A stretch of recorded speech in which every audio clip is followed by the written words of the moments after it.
सह्याद्री महाराष्ट्राला मिळालेला असा कणखर पाठीराखा ज्याने शिवकाळात अनेक आक्रमणे पाठीवर झेलली. सह्याद्री ज्याने छत्रपती शिवाजी महाराज व छत्रपती संभाजी महाराज आणि सोबतचे सवंगडी मावळे यांच्या पराक्रमाची यशोगाथा पण पाहिली. हाच तो सह्याद्री आसरा देतो विविध वृक्ष, पक्षी, प्राणी आणि जीवसृष्टीला. याच सह्याद्रीचं रूप पावसाळ्यात अगदीच भारावून टाकते आणि प्रवाहित होतात असंख्य धबधबे आणि पर्वतरांगांनी पंगरलेल्या धुक्याची पांढरी चादर दिसायला लागते. म्हणूनच पाऊस चालू झाला की ओढ लागते सह्याद्रीमध्ये भटकंती करण्याची. असाच एक सिनेमॅटिक अनुभव तुम्ही शेवटपर्यंत अनुभवलाच पाहिजे. मी आपला श्री आपलं अजून एका व्हिडिओमध्ये स्वागत करतो आणि अजून चॅनलला जर तुम्ही सबस्क्राईब केलं नसेल तर लगेच करा आणि नवनवीन व्हिडिओसाठी नोटिफिकेशन ऑन करा. नेहमीप्रमाणे आपण सुरुवात करूया श्रीमंत छत्रपती शिवाजी महाराजांना मानाचा मुजरा करून. पावसाची चाहूल लागली की पुणेकर आनंद घ्यायला जातात पवना, भोर किंवा तामिनी घाटामध्ये.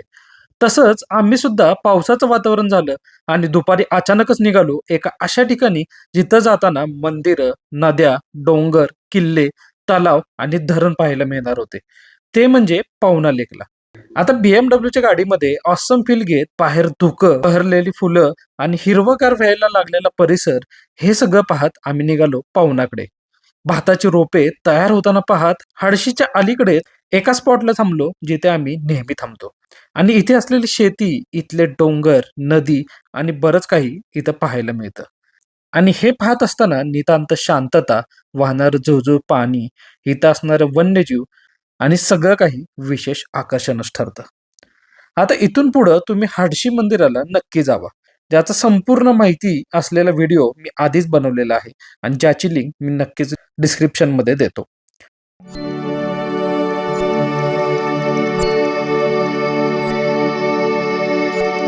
इथून थोडं पुढे गेलो की भेटतो तो म्हणजे हडशी तलाव आणि या तलावापाशी चहा पिऊन तलावाचा आनंद घेत समोर दिसतो तो म्हणजे एक ऐतिहासिक किल्ला टिकोना. त्याच्याच बरोबर असणाऱ्या डोंगर रांगा आणि मग काय, वेळ न घालवता आम्ही ड्रोन पाठवला समोरच्या डोंगरावरती. कारण धुकं हळूहळू डोंगर झाकायला लागलेलं आणि संध्याकाळच्या पुरेशा उजेडात हे अजूनच भारी दिसत होतं. जसा जसा ड्रोन पुढे जात होता ना तसा समोरच जवळ दिसणारा हा डोंगर खूपच दूर वाटू लागला होता. आता याच डोंगरावरचे टोकदार कडे, नागमोडी वळणं आणि निमुळती पायवाट दिसू लागली आणि त्याचसोबत झाडे जणू पावसाची वाट पाहताना दिसली. गवत हळूहळू डोंगरांना पांघरत होतं आणि डोंगरावरची पायवाट जणू ट्रेकर्स लोकांना पाचारण करत होती.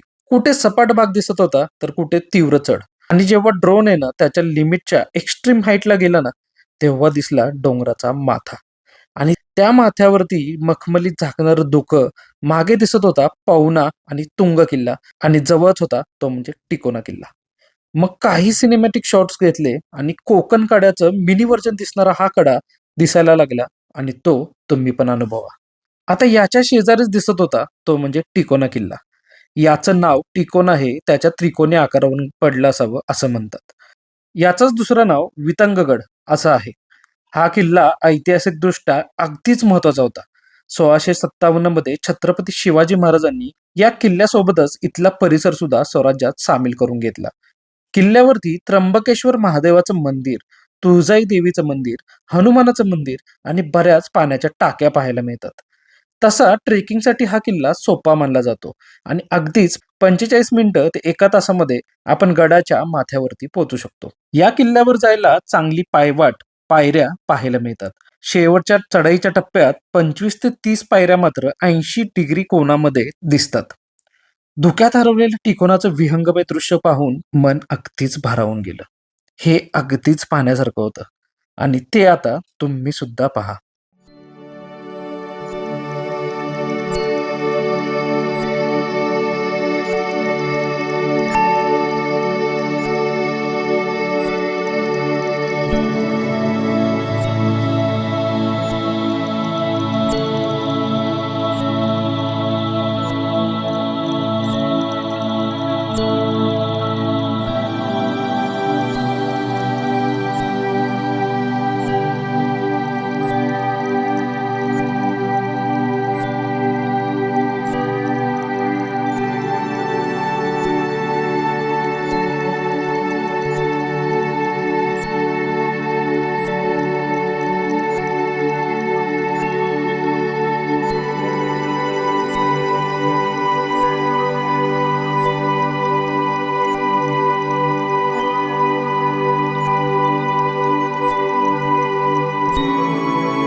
सगळा अनुभव चालू असताना इकडे फॅमिली आणि लहान मुलांसोबत त्यांनी बोट राईड बुक केली आणि ही होती हळशी तलावामध्ये. आणि याचा अनुभव घेताना काही ड्रोन शॉट्स मी टिपले होते, ते तुम्ही पहा. अशा छोट्या-छोट्या गोष्टी खास करून मुलांसाठी खूप मोठ्या असतात. तलावामध्ये पावसापूर्वीचं पाणी जरी कमी असलं ना, तरी मजा मात्र खूप येत होती. बोट चालवणाऱ्यांनी चांगले 2-3 राउंड मारले आणि आता आम्ही चाललो पुढच्या स्टॉपकडे, तो म्हणजे पवनार लेक.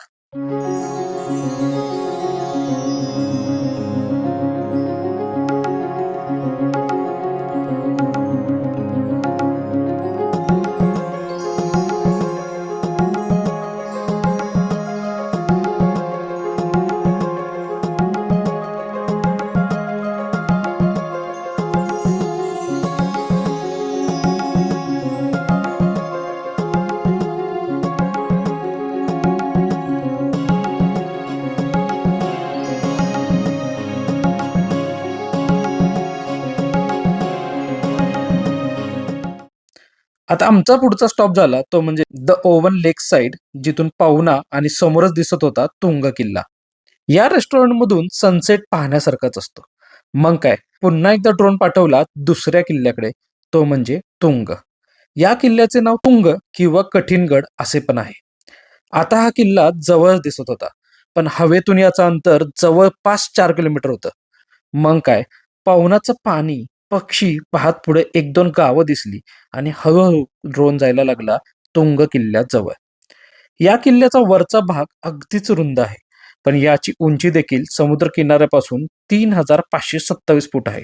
पुणे जिल्ह्यातील मावळ भागातील हा किल्ला गिरिदुर्ग या प्रकारात मोडतो. तुंग हा घाटरक्षक दुर्ग असाही ओळखला जायचा.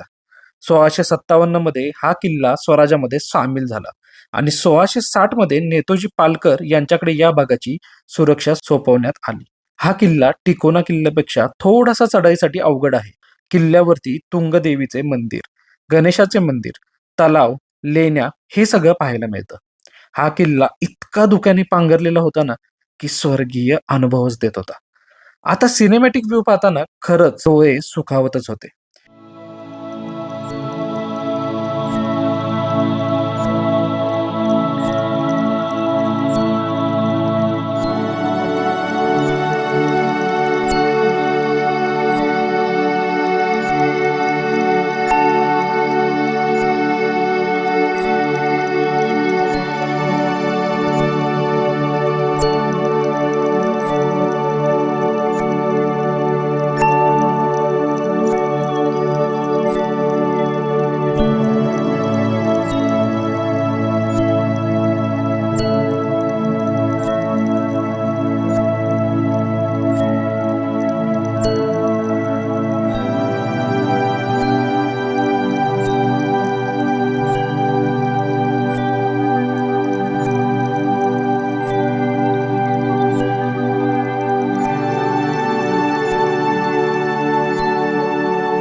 आणि हे सगळं पाहून तुम्ही नक्कीच ट्रेकला जाणार हे मला माहिती आहे. आणि म्हणूनच सांगतो मित्रांनो, सह्याद्रीमध्ये असे असंख्य डोंगर, किल्ले आणि धबधबे पाहायला मिळतात. पण तिथे जाण्यापूर्वी त्या जागेची माहिती पूर्ण मिळवून, पूर्ण तयारी करून, बॅकअप ठेवून मगच त्या जागेला भेट द्या. मित्रांनो, निसर्ग सुंदर आहे आणि याची काळजी आपणच घ्यायची आहे. आजसाठी राम राम.